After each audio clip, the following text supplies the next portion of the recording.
잠깐 기도합시다. 하나님 아버지, 이 시간 주의 말씀 함께 읽었습니다. 봉독한 말씀 가지고 이제 주의 뜻을 나누고자 합니다. 하나님께서 우리와 함께하여 주옵소서. 예수님 이름으로 기도합니다. 아멘. 아멘. 오늘 제목은 전염병과 신앙이라는 제목으로 말씀을 드리겠습니다. 코로나 사태가 길어지고 있습니다. 중국 우한에서 시작된 이 코로나19는 우리나라에서 대구에서 급격하게 퍼졌고 이제 수도권에도 확산되고 있습니다. 게다가 이제 지금은 중국과 우리나라뿐만 아니라 미국, 유럽, 이란 등지에서 급격하게 늘어나고 있습니다. 처음에는 우리가 중국에 의해서 2위였습니다. 그런데 지금은 8위로 떨어졌습니다. 우리나라보다 훨씬 더 많은 사람이 감염되고 있고 또 많은 사람이 죽고 있습니다. 우리나라는 수도권에서 이제 확산이 되자 정부는 이제 외출 자제령을 내렸고 또 교회에게도 강한 권고를 내렸습니다. 예배를 자제하고 온라인으로 예배를 드려라. 그리고 이제 여러 가지 7대 수칙을 지켜라. 이런 거에 관한 이야기는 제가 지난주에 말씀을 드렸습니다. 오늘은 이제 전염병에 대해서 좀 더 살펴보고 우리가 어떻게 신앙생활을 해야 될지, 우리의 믿음의 선배들은 어떻게 신앙생활을 했는지 그것을 살펴보려고 합니다. 여러분, 저와 여러분들은 하나님을 믿습니다. 살아계신 하나님을 믿습니다. 하나님이 주권을 가지고 계시고 역사를 주관하시고 다스리시는 것을 믿습니다. 하나님은 무능하신 하나님이 아니십니다. 하나님은 일하시는 하나님이시고 모든 것을 아시는 하나님이십니다. 믿습니까? 아멘. 하나님의 살아계심을 믿습니까? 하나님의 주권을 믿으십니까? 여러분, 하나님은 그러면 코로나19 사태를 하나님이 아실까요? 하나님이 코로나19를 허락하셨을까요? 여러분, 신약 성경에 보면 전염병이라는 말이 나옵니다. 코로나19라는 말은 안 나옵니다. 전염병이라는 말이 나옵니다. 신구약 성경에 전염병이라는 말이 45번 나옵니다. 그런데 그 중에서 43번이 구약 성경에 나오고 신약 성경에 딱 2번 나옵니다. 신약 성경에서는 이 전염병을 종말의 징조로 보았습니다. 그건 제가 지난번에 말씀드린 바가 있습니다. 누가복음 21장 11절에 곳곳에 큰 지진과 기근과 전염병이 있겠다 그랬습니다. 언제? 종말에. 마지막 시대에 가면 그 마지막 시대에 여러 가지 큰 어려움들이 있을 것인데 그 중에 하나가 전염병이 되겠습니다. 무서운 일들과 큰 징조들이 있을 것이다. 이게 이제 신약 성경에 나오는 이야기입니다. 그러면 구약 성경은 어떨까요? 오늘 말씀 구약 성경에서 우리가 3군데에 전염병이 나오는 성경 구절을 읽었습니다. 민수기서 14장, 그 다음에 이제 10편, 그 다음에 역대하 7장, 모두 다 전염병이라는 말이 나옵니다. 신구약 구약 성경에서 전염병은 모두 다 똑같이 나오는 것은 아닙니다. 대부분은 하나님의 심판으로 이야기를 합니다. 이유 없이 생기는 게 아니라는 거예요. 전염병이 아무런 이유 없이 그냥 생기는 게 아니라는 겁니다. 심판의 모습으로 나타납니다. 특별히 심판의 모습으로 나타날 때 그 전염병은 이방인들에 대한 심판입니다. 하나님을 거역하고 자기 멋대로 살아가는 이방인들에 대한 심판의 모습으로 나타납니다. 그런데 여러분, 이스라엘 백성들에게도 전염병이 생깁니다. 이스라엘 백성들에게도 전염병이 생기는데 이스라엘 백성들에게 생기는 전염병도 역시 심판의 모습으로 나타날 때가 많습니다. 여러분이 아시는 대로 이스라엘 백성들이 애굽 땅에서 10가지 재앙을 당합니다. 10가지 재앙 중에 전염병이 하나 있습니다. 5번째 재앙입니다. 이 5번째 재앙은 가축 돌림병입니다. 사람에게는 전염되지 않는데 가축에게 생기는 전염병입니다. 그래서 많은 가축이 죽었습니다. 사람들에게 전염이 되었다면 엄청나게 많은 사람이 죽었을 텐데 다행히 사람들에게는 전염이 되지 않고 가축들에게만 전염이 되었습니다. 그런데 여러분, 이것이 하나님의 심판이었습니다. 왜냐하면 이스라엘 백성들이 바로 왕에게 우리가 애굽을 나가겠다, 가나안 땅으로 보내달라 부탁을 했어요. 그런데 보내주지 않습니다. 고집을 부립니다. 그렇게 해서 10가지 재앙이 시작이 됩니다. 10가지 재앙이 시작이 돼요. 그리고 이제 그 10가지 재앙 중에 하나가 바로 돌림병입니다. 여러분, 바로 왕은 하나님을 믿지 않습니다. 이스라엘 백성들을 무시합니다. 그러니까 그들이 가나안 땅으로 가는 것도 막습니다. 백성들이 하나님 앞에 예배드리겠다는 것도 막습니다. 하나님을 멸시하고 하나님을 무시합니다. 여러분, 그런데 또 놀라운 사실은 이 가축 돌림병이 생길 때에 이스라엘 백성들이 사는 고센 땅에는 돌림병이 안 생겼다는 거예요. 같은 이집트였는데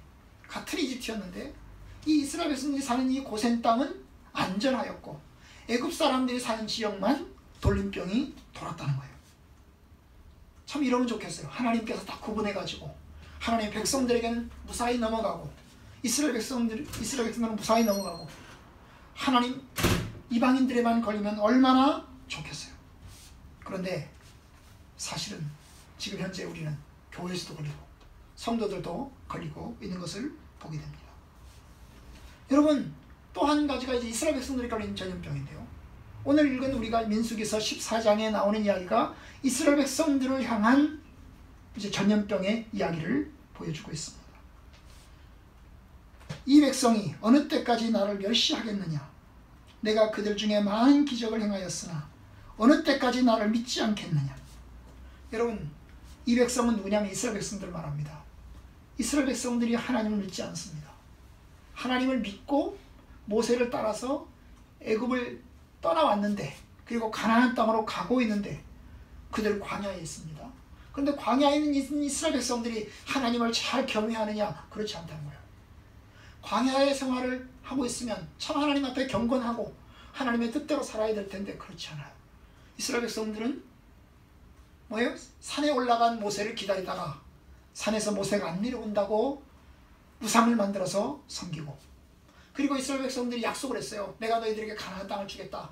두려워하지 마라. 걱정하지 마라. 내가 너를 가나안 땅으로 인도하겠다. 그렇게 약속을 했어요.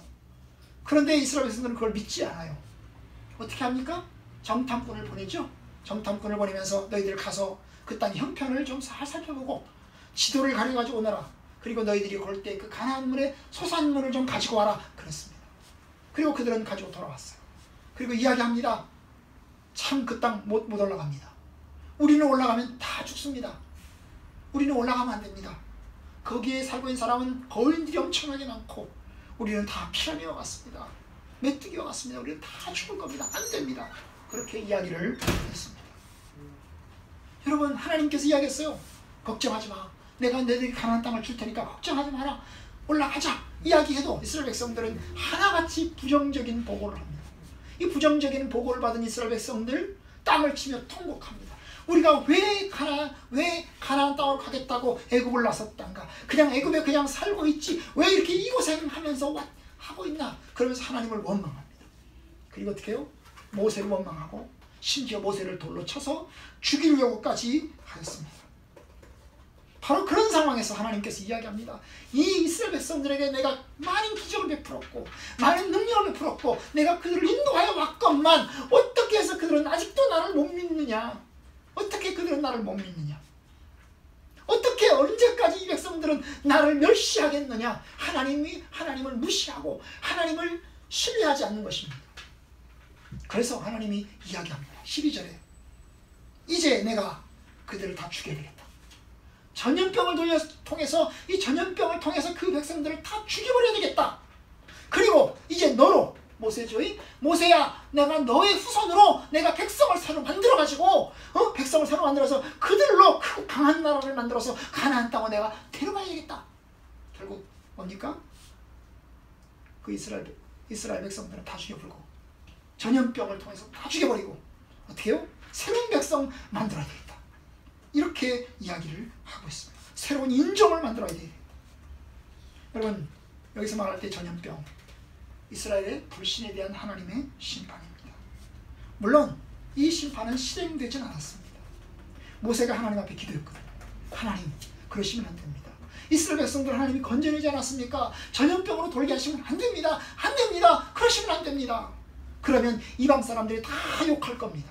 하나님의 능력이 없어서, 하나님이 무능해서 이스라엘 백성들을 가나안 땅으로 인도할 자신이 없으니까 그냥 황해에서 다 죽게 내버려뒀다, 그럴 겁니다. 그러니까 그러시면 안 됩니다. 그래서 하나님이 모세의 뜻을 받으시고 전염병을 내리지는 않으십니다. 다만 그 불신앙의 이스라엘 백성들, 가나안 애굽에서 나온 그 이스라엘 백성들, 그 성인들은 다 죽고 광야에서 태어난 새로운 세대를 통해서 이스라엘 백성들을 가나안 땅으로 데려가겠다고 이야기를 합니다. 여러분, 여기 보면 이 전염병은 불신에 대한 하나님의 심판인 것을 볼 수 있습니다. 그럼 모든 전염병이 불신에 대한 하나님의 심판이냐? 사실 그건 잘 모릅니다. 코로나19도 하나님의 심판이냐? 그건 잘 모릅니다. 시간이 지나면 전염병에 생긴 이유를 알게 될 것입니다. 여러분, 로마 시대에 AD 251년 전염병이 발생했습니다. 큰 전염병이 발생해서 많은 사람들이 죽어갔습니다. 왜 하나님께서 그 251년에 전염병이 생기게 하셨을까? 그것은 로마 제국에 대한 하나님의 심판의 모습이 컸습니다. 그 당시 로마 제국은 엄청난 기독교인들을 탄압하고 있었습니다. 온갖 사치와 온갖 부도덕이 난무하고 있었습니다. 그래서 하나님께서는 그러한 전염병을 허락하셨습니다. 여러분, 중세시대의 1200년대에 1300년대에 흑사병이 돌았습니다. 이 흑사병으로 중세 인구의 3분의 1이 죽었습니다. 그 당시 중세 유럽이 7천만 명인가 인구가 그랬는데 2천만 명인가 3천만 명이 죽었습니다. 인구의 절반에 가까운 사람이 죽었어요. 흑사병으로. 거먹게 타서 죽는 병이죠. 왜 그랬을까요? 여러분, 중세시대에 엄청난 교회의 부패와 죄악들이 있었습니다. 하나님이 이걸 그냥 묵고하지 않은 것으로 보여집니다. 여러분, 신천지 집단의 이만희는 코로나19가 마귀장난이라고 했습니다. 신천지를 파괴시키기 위한 마귀장난이다 라고 이야기를 했습니다. 그러나 여러분, 우리는 하나님을 믿습니다. 하나님의 주권을 믿습니다. 하나님께서 우리에게 코로나19를 허락하신 뜻이 있을 겁니다. 우리는 지금 그것을 잘 모르지만, 왜 왔는가 그걸 잘 모르지만 하나님의 선한 뜻이 있을 겁니다. 저는 어쩌면 하나님이 신천지의 악을 심판하기 위한 것이 아닌가 하는 생각도 듭니다. 여러분, 신천지 집단은 온갖 거짓말을 하는 집단입니다. 여러분, 온갖 거짓말을 하는 집단입니다. 그런데 온 국민이 이제 신천지 집단에 대해서 알게 되었습니다. 그들이 수많은 이들을 미혹해서 또 가정을 파괴시키고 온갖 그 악이 다 드러나게 하셨습니다. 하나님의 손대신 것으로 볼 수 있습니다. 여러분, 그런데 사실 우리는 잘 모릅니다. 왜냐하면 그러면 신천지 집단만 걸려야 되잖아요. 그런데 우리 교회도 걸리고 성도들도 걸리기 때문에 우리가 잘 몰라요. 좀 더 시간이 지나봐야 될 것입니다. 그러나 어쨌든 우리는 이제 코로나19를 통해서 또 아까 기도한 것처럼 일상의 감사도 생각하게 됩니다. 여러분, 일상적으로 우리가 서로 교제하는 것이 얼마나 큰 축복인지, 그리고 자유롭게 예배드리는 것이 얼마나 큰 축복인지, 가까이 앉고 서로 껴안고 악수하고 대화하고 같이 밥 먹는 것이 얼마나 큰 은혜인지를 우리에게 보여줍니다.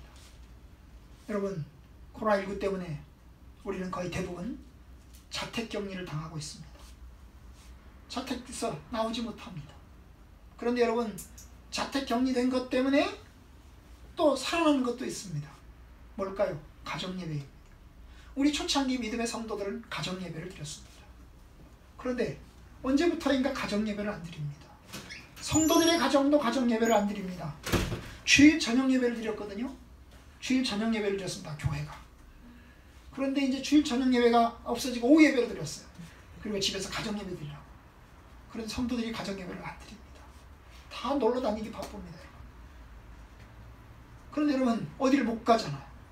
그래서 이제 가정예배도 드리고 가족 기도도 합니다. 사실 저희도 오랜만에 가정 예배를 드리고 있습니다. 날마다 요새 이제 뭐예요? 우리교회에서 보내는 그 이제 다니엘 영상 기도의 모습을 가지고, 원래 그게 새벽 기도용이거든요. 한 40분짜리. 그래서 찬송 한 3곡 부르고, 그 다음에 이제 말씀 듣고, 그 다음에 기도하고, 이런 순서로 이루어지는 거예요. 한 40분 정도 됩니다. 그런데 이걸 저희 식구들이 이제 지난 주일 저녁부터 이제 같이 보고 기도하고 있습니다. 여러분, 가족들이 함께 가정 예배 드리고, 또 가족 기도하는, 그리고 가족들이 함께하는 시간들이 많아지고 있습니다. 어떤 사람들은 답답할 겁니다. 그러나 여러분, 그게 축복일 수 있습니다. 여러분, 코로나19는 우리에게 복음의 가치도 일깨워줍니다. 여러분, 복음이란 무엇입니까? 한마디로 복음이란 이 세상이 전부가 아니라는 겁니다. 그죠?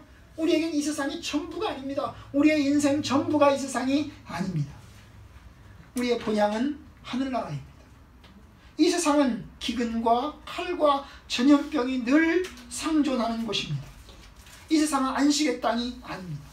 영원한 낙원이 아닙니다. 우리는 그냥 이곳에서 지나갑니다. 우리는 이곳에서 70년, 80년의 인생을 지나가는 것입니다. 그러니까 우리는 복음을 받아들여야 됩니다. 복음을 바라보아야 합니다. 우리가 하나님의 나라를 바라보아야 됩니다. 그걸 저와 여러분들에게 일깨워 줍니다. 사실 우리는 지금 다 죽어도 모두 하늘나라에 갑니다. 우리는 죽는 것을 걱정하는 게 아닙니다. 그죠? 저와 여러분들은 죽는 것을 걱정하는 게 아닙니다. 다만 우리 때문에 다른 사람들이 욕먹고, 다른 사람들에게 욕먹고 오명 쓸까봐 염려하는 것입니다. 성도들에게는 그렇습니다. 믿지 않는 사람들에게 이 세상이 전부니까, 이 세상이 전부니까 다른 사람이 병을 옮을까봐 겁을 내고 두려워할 수 있겠지만, 저와 여러분들은 그렇지 않습니다. 맞습니까? 맞죠? 맞습니다. 다만 우리가 욕먹고, 그리스도의 이름으로, 예수 그리스도의 이름으로 우리가 사람들에게 욕먹고 비난당하고, 이걸 염려하는 것이지. 그렇죠? 그러니까 여러분, 예수 그리스도의 복음의 가치가 우리에게 있음을 늘 깨달아야 됩니다. 이 세상이 전부가 아닙니다. 여러분, 성도들은 어떻게 생활했을까요? 제가 두 개의 이야기를 드리려고 합니다. 아까 말씀드렸던 것처럼 AD 251년 엄청난 유행병이 로마 제국에 돌았습니다. 그 당시 로마 황제는 데시우스 황제였습니다. 이 데시우스 황제에 의해서 기독교인들이 엄청나게 핍박을 당하고, 그리고 죽어가던 그런 시절입니다. 그런데 바로 그때에 유행병이, 전염병이 돌았습니다. 여러분, 그런 전염병이 돌자 기독교인들 어떻게 했을까요? 기독교인들 어떻게 했을까요? 그 당시에 이 상류사회에 있던 사람들, 로마 제국의 상류사회에 있던 사람들은 다 도망가기 바빴습니다. 왜냐하면 다른 사람에게 걸려서 내가 죽으니까. 그래서 다른 사람을 기피하는 겁니다. 다 도망가기 바빴습니다. 그런데 성도들은 그렇게 하지 않았어요. 그 당시에 키프리안이라는 사람이 교부였는데요. 이 키프리안이라는 교부가 성도들에게 이제 메시지를 전했습니다. 그 메시지의 내용이 뭐냐 하면, 우리는 하나님을 믿습니다. 우리는 예수 그리스도를 믿습니다. 우리는 언제 죽어도 하늘나라에 갑니다. 그러니까 우리는 죽어가는 사람들을 돌봐야 합니다. 우리는 소명에, 우리를 부르신 소명에 신실하게 살아야 합니다. 우리를 핍박하는 저 로마 제국에 있는 사람들에게 관용을 베풀어야 하고, 그리고 그 우리를 핍박하는 그 사람들을 위해서 기도해야 됩니다. 이게 키프리안의 설교였습니다. 여러분, 이러한 설교들을 통해서 성도들이 사랑으로 돌보기 시작을 했습니다. 그리스도인들이 도망가지 않고 병든 사람들을 돌보기 시작을 했습니다. 그들에겐 죽음에 대한 두려움이 없었습니다. 어차피 이래 죽으나 저래 죽으나 죽을 건 맞고, 우리는 하늘나라에 들어갈 것이니까, 오늘 죽으나 내일 죽으나 하나님 나라에 들어갈 것이 확실하니까 두려움이 없었습니다. 그런데 여러분, 성도들이 전염병에 걸렸을까요? 안 걸렸을까요? 걸렸습니다. 아니, 성도들이라고 해서 예외가 아니잖아요. 그죠? 예외가 아니잖아요. 걸렸어요. 그런데 성도들이 전염병에 걸리면서도 그 아픈 사람들을 돌보기 시작을 한 겁니다. 여러 성도들이 죽어갔습니다. 그런데 예수 안 믿는 그 로마 제국의 많은 사람들은 다 도망갔는데 예수 믿는 사람들은 전염병에 걸리면서도 사람들을 돌보았던 것입니다. 마치 오늘날 의료인들과 같습니다. 공무원들과 같습니다. 그렇죠. 그들은 헌신적으로 지금 하고 있잖아요. 그렇죠? 본인들도 확진되면서 도망가지 못하고 하고 있습니다. 성도들은 주일 예배도 지켰습니다. 매주마다 성찬식도 하였습니다. 병든 사람도 돌봤습니다. 감염되면서 죽어가면서 그들은 돌봤습니다. 여러분, 그 당시 그리스도인에게 주어진 별명이 하나 있습니다. 파라볼라노이. 이 파라볼라노이라는 말은 히라보인데 위험을 무릅쓰는 자입니다. 위험을 무릅쓰는 자. 위험을 겁내지 않고 위험을 감수하는 사람들입니다. 여러분, 우리 성도들의 모습이 그래야 하지 않겠습니까? 하나님 때문에 위협을 무릅쓰는 삶이어야 하는 것입니다. 사실 그렇기 때문에 믿음의 사람들이 신앙 가운데 사는 겁니다. 이제 종교개혁 시대를 살펴봅시다. 두 번째 이야기를 드리겠습니다. 여러분, 종교개혁 시대 직전에 중세시대에 1300년대에 흑사병이 돌았습니다. 엄청난 전염병이었습니다. 불과 5년 동안에 엄청난 많은 사람들이 죽었습니다. 그런데 끝이 아니었어요. 5년 동안 흑사병이 돌았는데 그걸로 끝이 아니었습니다. 흑사병이 100년, 150년을 갔습니다. 흑사병이 끝난 게 아니에요. 마치 우리도 마찬가지로 코로나가 끝난다고 끝난 게 아닙니다. 뭐 이 한두 달 한다고 끝나겠습니까? 끝나지 않습니다, 여러분. 몇 년을 갈지 모릅니다. 몇 년을 갈지 몰라요. 다 종식이 되려면 수년을 갈 겁니다. 지금은 의료가 좋고 과학이 좋아서 좀 더 빨라지겠지만 그 당시 중세시대에는 오래 갔습니다. 1300년대에 시작된 이 패스트, 흑사병이 1500년대까지 지속되고 있었습니다. 여러분, 종교개혁자였던 루터는 흑사병으로 동생 2명을 잃었습니다. 자기 동생 2명이 흑사병으로 죽었습니다. 이 동생의 죽음은 큰 충격이었습니다. 이 루터는 원래 아버지로부터 야, 너는 법학을 공부해가지고 법을 공부해서 돈을 많이 벌어라. 그래서 법을 공부하고 있었어요. 그런데 이 루터가 어느 날 갑자기 자기는 수도사가 되겠다고 방향을 틀어버렸습니다. 이 방향을 틀은 그 여러 가지 요인 가운데 하나가도 동생의 죽음도 있었던 것으로 보입니다. 왜냐? 인생이 허망하거든요. 그렇잖아요? 인생이 허망하거든요. 두렵거든요. 그래서 수도사의 길로 돌렸을 수 있습니다. 그런데 여러분, 종교개혁을 일으켰잖아요. 1517년에 종교개혁을 일으켰어요. 그리고 이제 루터는 결혼합니다. 그 당시 천주교 수도사를 결혼하지 않았어요. 그런데 루터는 과감히 하나님의 말씀대로 살겠다고 하고 결혼도 했어요. 누구랑 결혼했을까요? 수녀. 이 수녀 출신의 폰도라라고 하는 이 수녀와 결혼합니다. 이 폰도라노 역시 수녀였는데 수도원을 탈출했습니다.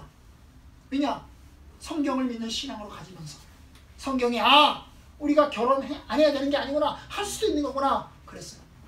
그래서 이제 수도사 출신인 루터와 수녀 출신인 이 폰보라가 결혼했습니다. 그리고 자식들을 낳았습니다. 3남 3녀 6명의 자식을 두었습니다. 그런데 여러분, 1527년 결혼한 지 얼마 안 돼서 독일 비텐베르크에 흑사병이 또 창궐했습니다. 엄청난 흑사병이 돌았습니다.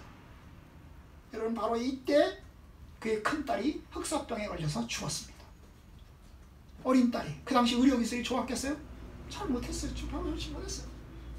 그런데 큰딸이 죽었습니다. 그뿐이 아닙니다. 1542년 이 큰딸이 죽고 그 다음에 15년이 지난 그 해에 둘째 딸이 또 죽었습니다.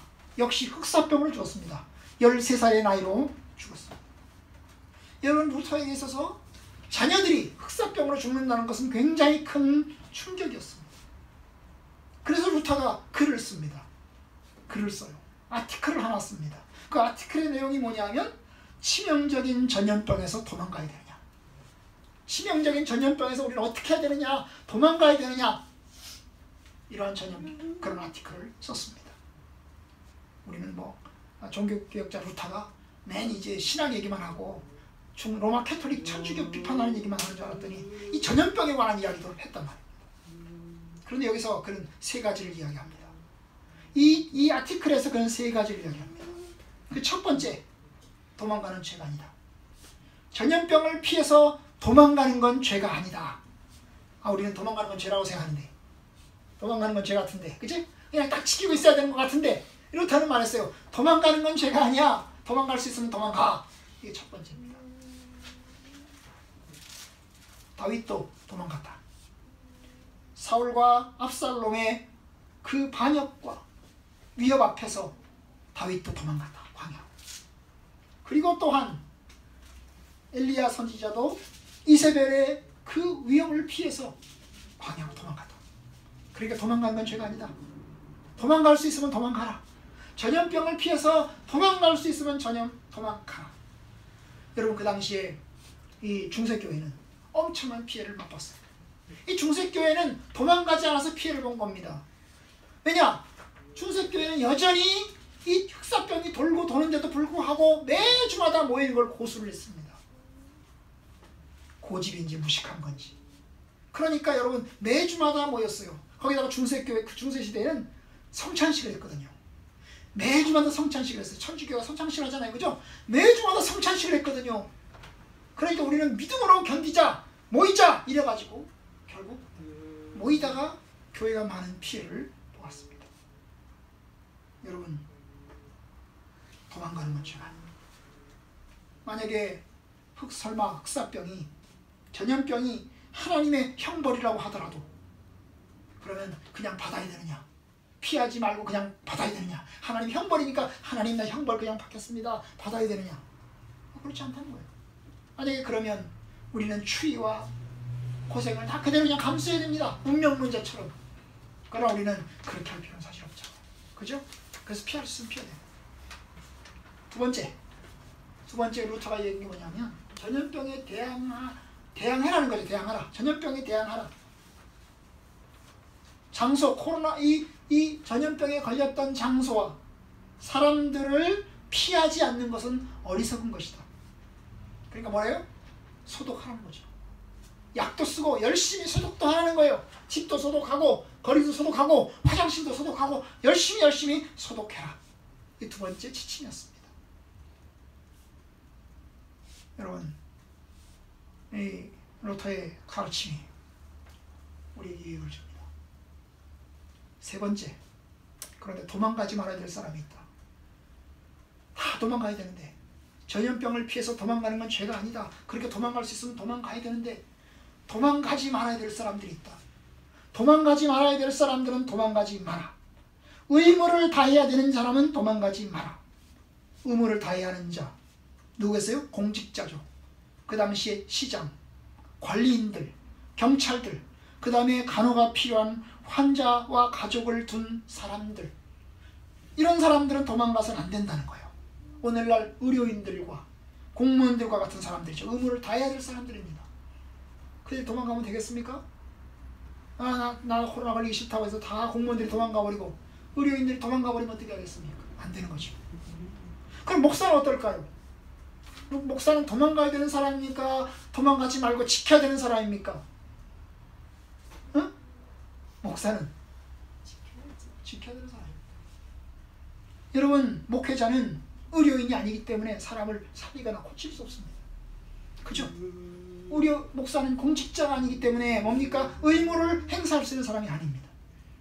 그러나 여러분, 그 당시에 목회자들을, 죽어가는 사람들을 위로하고 그들을 위해서 기도하고 그들에게 하나님의 말씀을 전하고, 그리고 신방 와서 기도해달라고 그러면 신방 가서 기도해드리고 이래야 돼요. 루터는 도망갔을까요? 안 갔을까요? 도망가지 않았습니다. 도망가지 않았습니다. 그러니까 여러분, 성도들이야 여러분 피할 수 있으면 피하십니다. 그러나 교직자들은 함부로 피할 수가 없는 겁니다. 그렇죠? 일제시대에 많은 성도들이 피난 가고 6.25 시대에 많은 성도들이 피난 가도 목회자들이 교회를 지키다가 순교하고 고난을 걸었습니다. 그건 어쩌면 공직자에게 주어진, 목회자에게 주어진 큰 십자가 중에 하나일 것입니다. 그렇기 때문에 제가 여러분들이 교회 안 오시더라도 나는 예배를 드려야 되겠다. 오는 사람이 한두 사람밖에 안 되더라도 예배를 드려야 되겠다. 그런 생각을 하는 것입니다. 왜냐하면 우리는 죽어도 주를 위해서 살고 살아도 주를 위해서 사는 사람들입니다. 우리 그중 누구든지 자기를 위해서 사는 자가 없고 자기를 위해서 죽는 자도 없도다. 살아도 주를 위해서 살고 죽어도 주를 위해서 죽나니. 여러분, 물론 그러니까 그 당시에 이 종교개혁 당시에 여러분 칼빈도 이 전염병, 흑사병에서 자유롭지 못했습니다. 그 상황에서 칼빈 시대의 이야기들도 있습니다. 칼빈의 후예인 베자 이야기도 있습니다. 제가 하나 예를 드린 겁니다.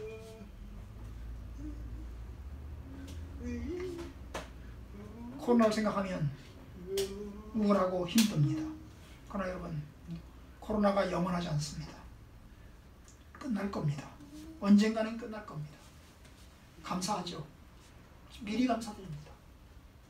참 그만큼 우리가 좋은 시대를 살고 있고 과학이 발전했고 의료시설이 발전해서 그나마 다행입니다. 여러분, 코로나는 끝날 겁니다. 언젠가는 끝날 겁니다. 그죠? 뭐 처음에는 한두 주가 지나가면 괜찮겠거니 생각했는데 한두 주가 지금 몇 주가 되고 있습니다. 4월 6일 이제 정부에서 어린이들을 개학하겠다고 했습니다. 사실 그때 가봐야 알아요. 개학이 될 수 있을지 안 됐을지는 그때 가봐야 알 겁니다. 그러나 언젠가 종식될 겁니다.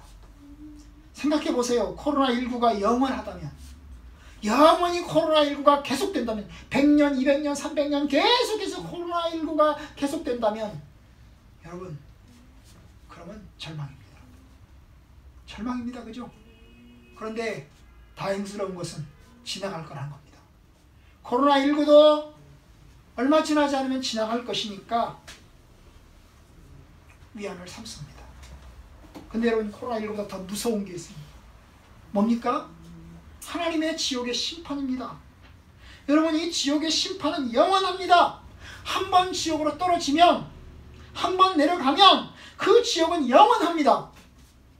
뭐 지옥 한 1년 버티다가 잘 버티면 괜찮겠지, 이게 아닙니다.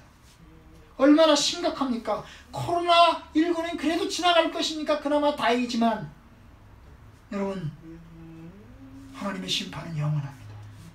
그러니까 회개하고 예수 그리스도를 믿어야 됩니다. 지금 이 시점에서 우리가 하나님 앞에 회개하고 주님 앞에 서야 합니다.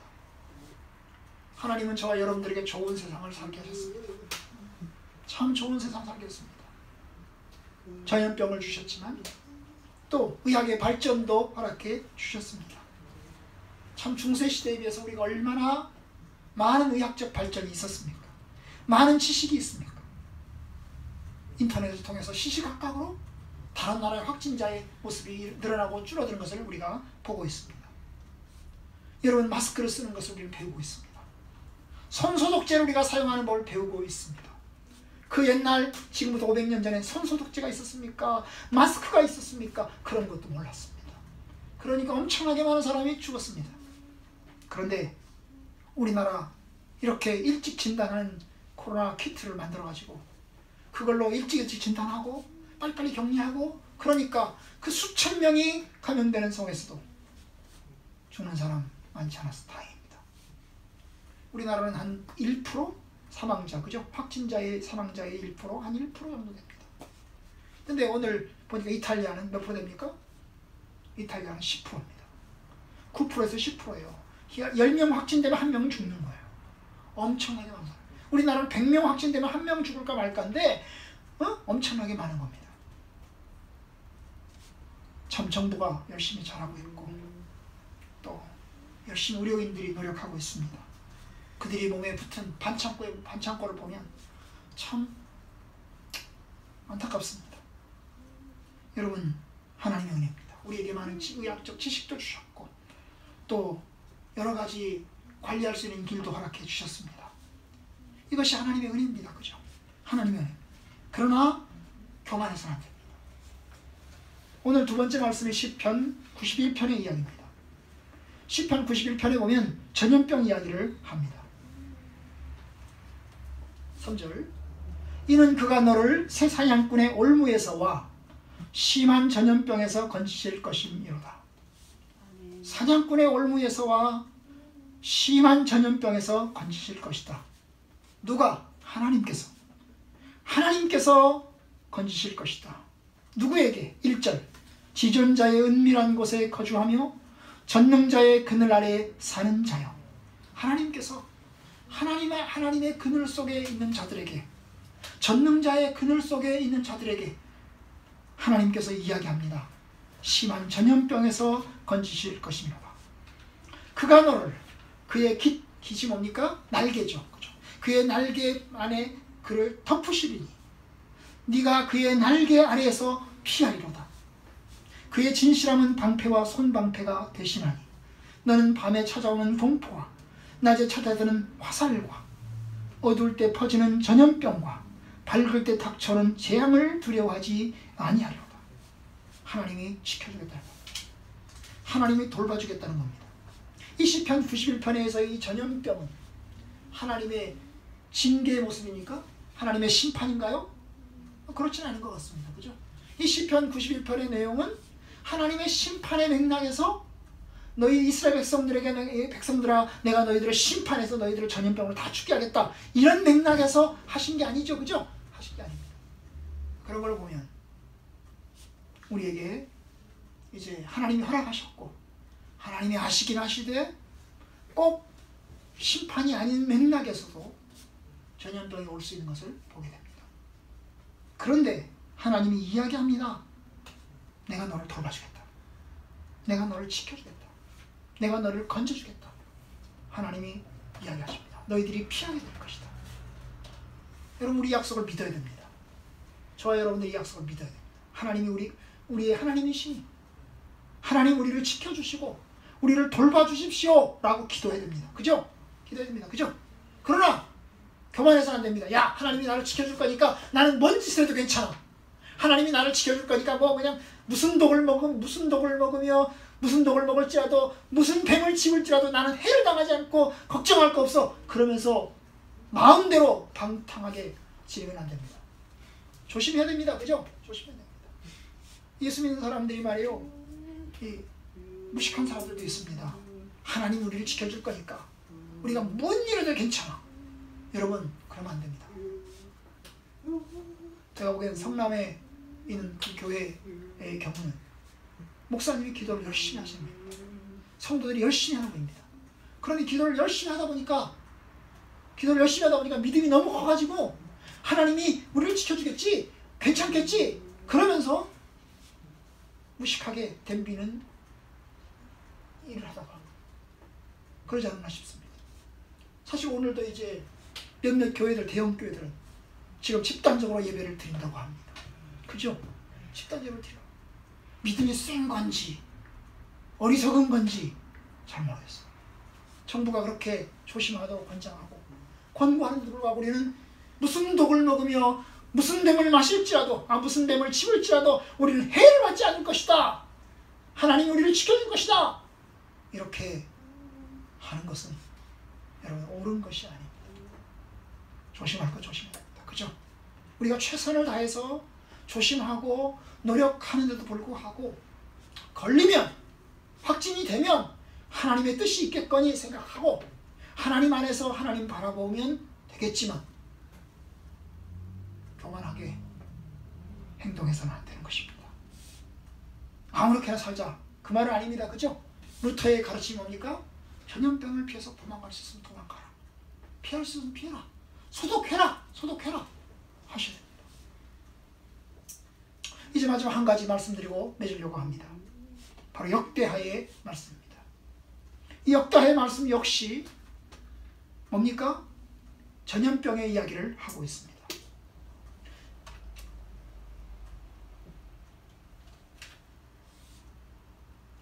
이 이야기는 솔로몬이 성전을 지어놓고 이제 헌당식을 하면서 하나님 앞에 이제 기도하는 가운데 하나님의 뜻이 이루어진 것입니다.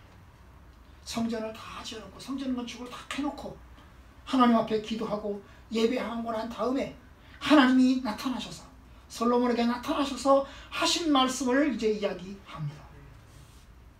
13절 혹 내가 하늘을 닫고 비를 내리지 아니하거나 혹 메뚜기들에게 토산을 먹게 하거나 혹 전염병이 내 백성 가운데 유행하게 할 때에 아마 하나님의 심판의 능력이 더 클 것 같습니다.